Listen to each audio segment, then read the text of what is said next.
श्रीचतुर्थादित्य शुक्रस्तोत्रम् ध्यानम्।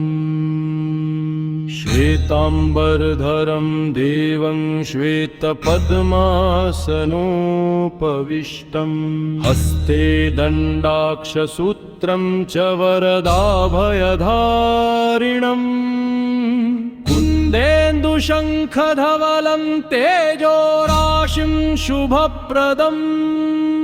शुक्रादित्यं महादेवं ध्यायेत् कामफलप्रदम्। विनियोग ॐ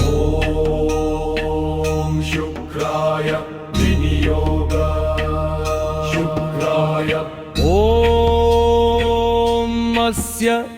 श्रीचतुर्थादित्य शुक्रस्तोत्रमन्त्रस्य लेखरञ्जन ऋषिः अनुष्टुप् छन्दः शुक्रादित्य देवता धर्मार्थकाममोक्ष सिद्ध्यर्थे जपे विनियोगमन्यासः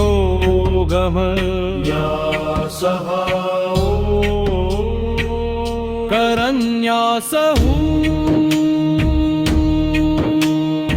ॐ शुक्राय अंगुष्ठाभ्यां नमः ॐ शुक्रादित्याय तर्जनीभ्यां नमः ॐ भार्गवाय मध्यमाभ्यां नमः ॐ दैत्यगुर्वे अनामिकाभ्यां नमः ॐ काव्यवेदिने कनिष्ठिकाभ्यां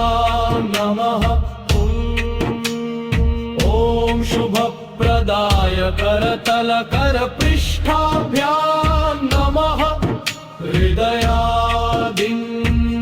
हृदयादिन्नासत ॐ शुक्राय हृदयाय नमः ॐ शुक्रादित्याय शिरसे स्वाहा ॐ भार्गवाय शिखाय वषट् गुरुवे कवचाय हुम् ॐ काव्यवेदिने नेत्रत्रयाय वौषट् ॐ शुभप्रदाय अस्त्राय फट् स्तोत्रम् नमस्ते देवदेवेश शुक्रादित्य नमोऽस्तु ते सौम्यरश्मिप्रदाता त्वं सौभाग्यं कुरु मे सदा कान्तिपुञ्जसमायुक्त शुक्लवर्णो महाप्रभः विद्याविवेकदः श्रीमान् भोगमोक्षप्रदायकः भार्गवो दैत्यगुरुस्त्वं काव्यशास्त्रविशारदः कलाप्रसुधासारः सौख्यप्रवर्धनः रोगशोकदरिद्राणानाशको भक्तवत्सलः स्त्रीसुखं पुत्रलाभं च राज्यसम्मानमेव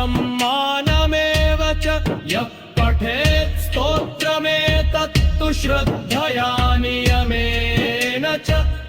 शुक्रदोषविनाशः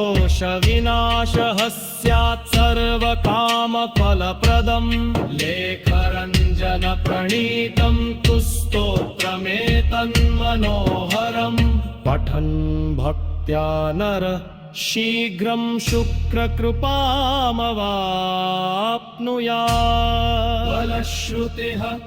इदं स्तोत्रं प्रभाते वा शुक्रवासरसंयुतम् पठित्वा पूजयेद्देवं शुक्रादित्यं समाहितः सौभाग्यं कान्तिसमृद्धिं दाम्पत्यसुखमेव च विद्यावित्तयश प्राप्तिं लभते नात्र संशयः संशयः